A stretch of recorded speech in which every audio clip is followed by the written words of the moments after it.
तीन जणांकडे आहे. मेंढी आमची लक्ष्मी आहे म्हणून आम्ही ठेवली आहे. आमचे लोक नाही जातात, काय जाऊ शकत नाही. याचा विचार समाज व्यवस्थेने पण करावा.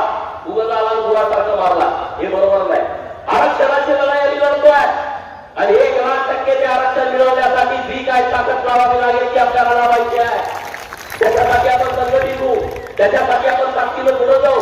त्याच्याबद्दल चिंता करण्याची काही गरज नाही. आपण त्या दिशेमध्ये सगळेजण एक दिलाने एक करायला आपण पुढे जायचं आहे. आज इकडे यायचं म्हटलं तर बरेच सगळे म्हणजे अरे गोपीचंद बऱ्याच दिवसाला येतोय. मैंने बोला था ना, एंट्री लेट होगी लेकिन ग्रेट होगी. जिंदगी जीते हैं हम शान से, जिंदगी जीते हैं हम शान से, तभी तो दुश्मन जलते हैं हमारे नाम से.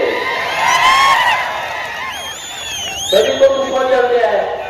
आपल्याला काम करावं लागेल.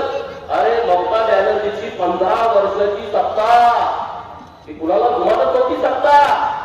आज ती सत्ता राहिली का? त्यांचे खासदार 20 एनडीए मध्ये सामील झाले. 80 पैकी 60 आमदार त्यांनी वेगळा गट स्थापन केला. विचार करा, ममताची सत्ता जाऊ शकते, एका साध्या आमदाराला तुम्ही कशासाठी टेन्शन घेत आहे? कशासाठी काळजी करताय? काय काळजी करण्यासारखं कारण नाही.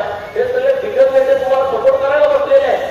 अहिल्या देवींचे एवढ्या उत्सवी होत्या, जेव्हा राघोबा दादा त्यांच्यावरती ताल करून आले, मालेगावात